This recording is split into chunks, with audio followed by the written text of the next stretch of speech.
প্রিয় ডিগ্রি তৃতীয় বর্ষের ছাত্রীরা, আসসালামু আলাইকুম।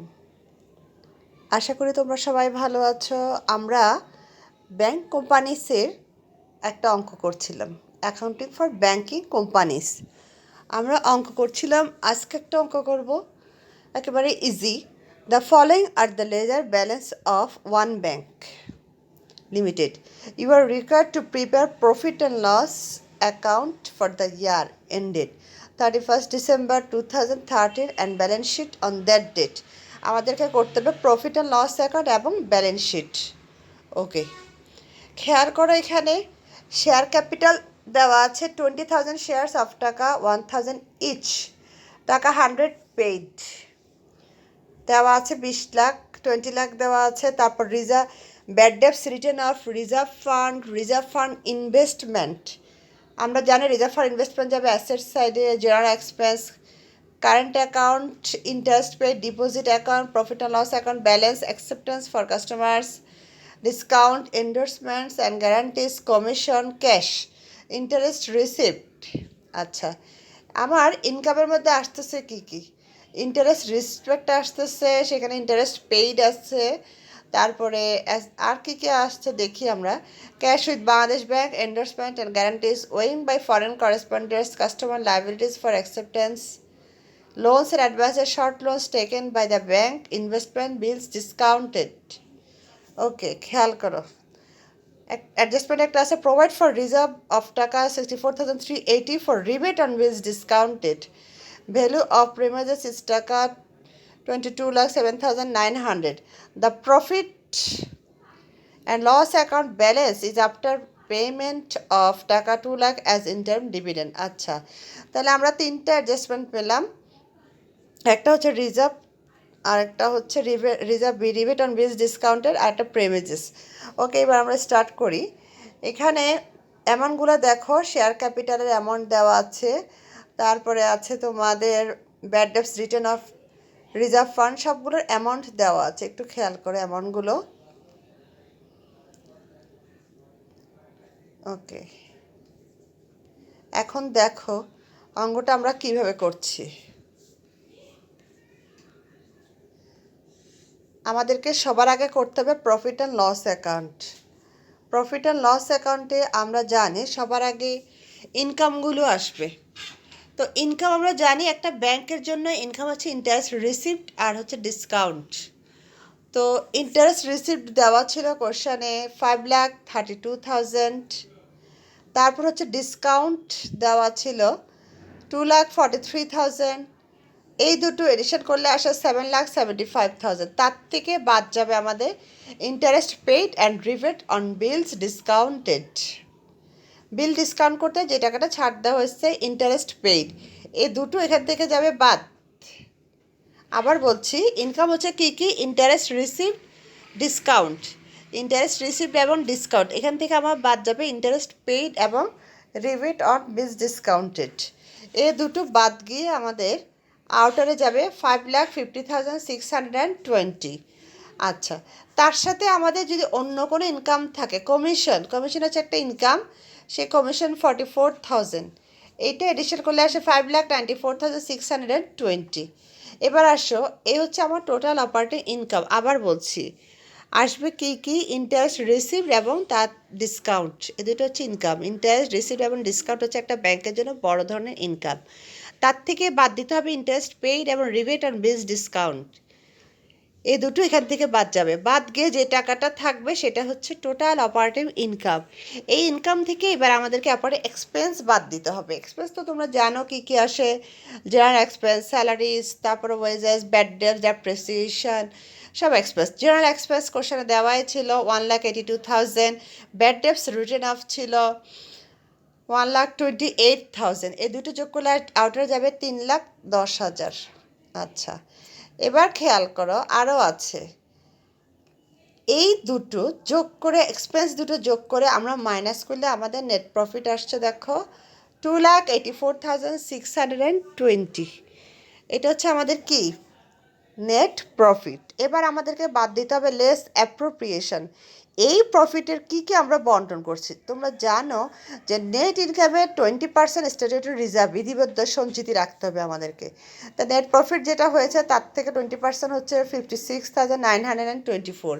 এটা আমাদেরকে এখান থেকে বাদ দিলে আমাদের আসবে 2,26,7,696। তার সাথে সবসময় করতে হবে কি, আগের বছরের যে প্রফিটটা দেওয়া ছিল কোশ্চানে ব্যালেন্সে, ট্রায়াল ব্যালেন্সের মধ্যে যে প্রফিটটা দেওয়া ছিল এটা আর্নেস এক বলে যেটা দেওয়া ছিল সেটা যোগ করতে হবে। তো যোগ করলে আসে 4,56,696। এবার আসো ব্যালেন্স শিটে। ব্যালেন্স শিটে আমাদের কী কী হবে? সবার আগে আমরা জানি ব্যালেন্স শিটে সবার আগে আসে cash in hand, cash with Bangladesh bank. Always এই দুটো আসবে সবার আগে, ক্যাশে। তো দুটো কোনটা আছে দেখো কোশ্চেনে, ক্যাশ ইন হ্যান্ড আর ক্যাশ উইথ বাংলাদেশ ব্যাংক দুটোই আছে। দুটো যোগ করলে আউটারে যাচ্ছে 22,38,000। আবার বলছি, cash in hand, cash with other bank, cash with Bangladesh bank, এই দুটো যোগ করলে আউটারে এসছে 22,38,000। এছাড়া আর আসবে এখানে ক্যাশের জায়গায় ক্যাশ উইথ, মানে balance with other banks and financial institution. অন্য কোনো ব্যাংকে বা অন্য কোনো প্রতিষ্ঠানে, আর্থিক প্রতিষ্ঠানে যদি কোনো ব্যালেন্স ব্যাংকের থাকে। আরেকটা হচ্ছে money at call and short notice. তো এই দুটো খুব সম্ভবত আমরা কোশ্চেনে পাই নাই, এই দুটো ছিল না, তাই এখানে নীল দেখানো হয়েছে, কিন্তু তারপরে সিরিয়ালি তোমাদেরকে দেখাতেই হবে। ইনভেস্টমেন্ট আসে এবার 4 নাম্বার আইটেম হচ্ছে ইনভেস্টমেন্ট। ইনভেস্টমেন্ট কোশ্চেনে কিন্তু দেওয়া ছিল একটা রিজার্ভ ফান্ড ইনভেস্টমেন্ট ছিল আর একটা শুধু ইনভেস্টমেন্ট দেওয়া ছিল। প্রত্যেকটা ইনভেস্টমেন্টে হচ্ছে অ্যাসেট।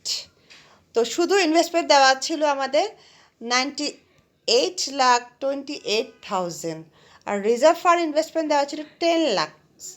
দুটো যোগ করলে আউটারে যাবে 1,08,28,000। আচ্ছা, তো এটা গেল আমাদের 4 নাম্বার আইটেম। এবার 5 নাম্বারে আসো কি আছে, লোনস অ্যান্ড অ্যাডভান্স।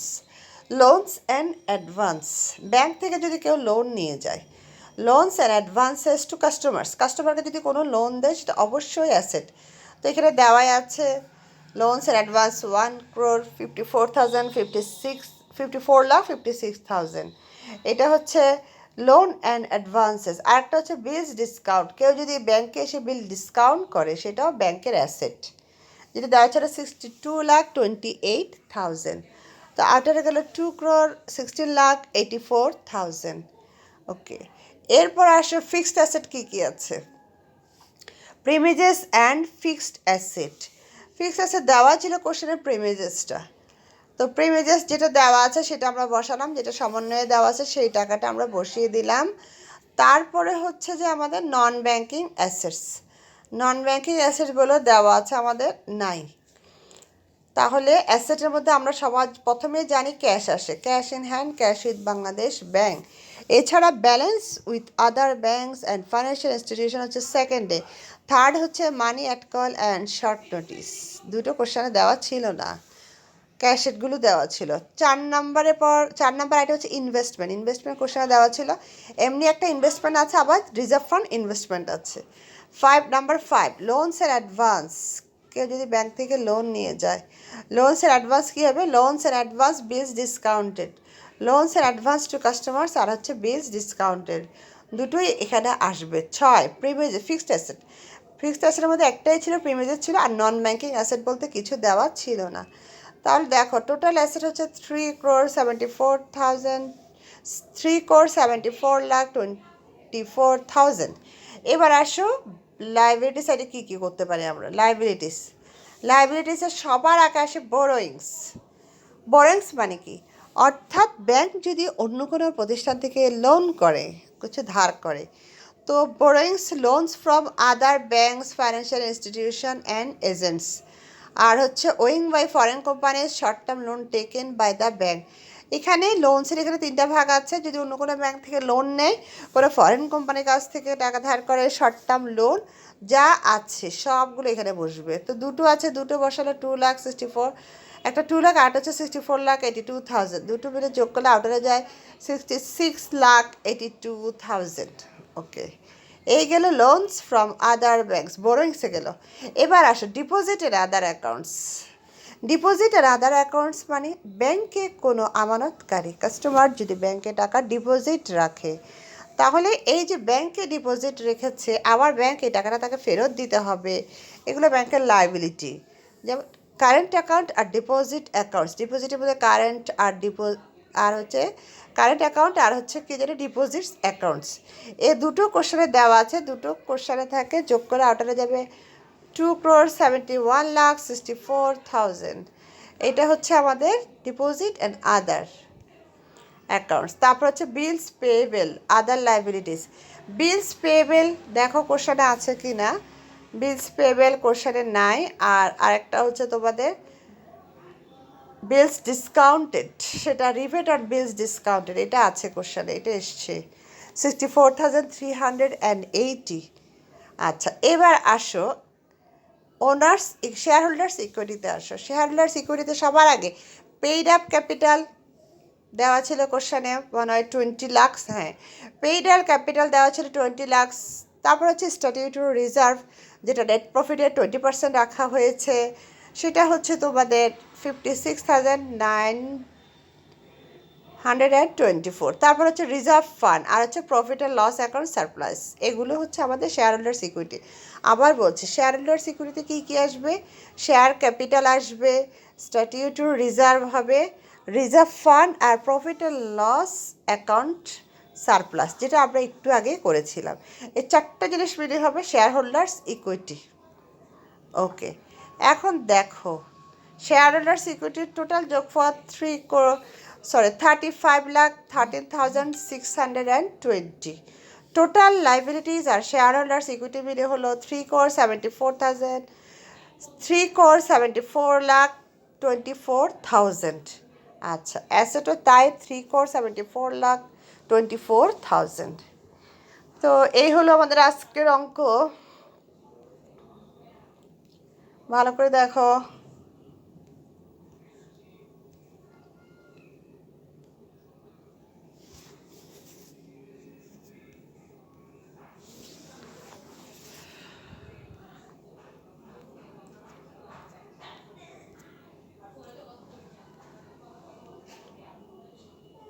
এটা হচ্ছে exercise C11, advance accounting commerce publication. দেখে রাখো তোমরা সবাই। এরপরে বাসায় সবাই আবার অঙ্কটি কমপ্লিট করবে। আজকে এতটুকুই, আল্লাহ।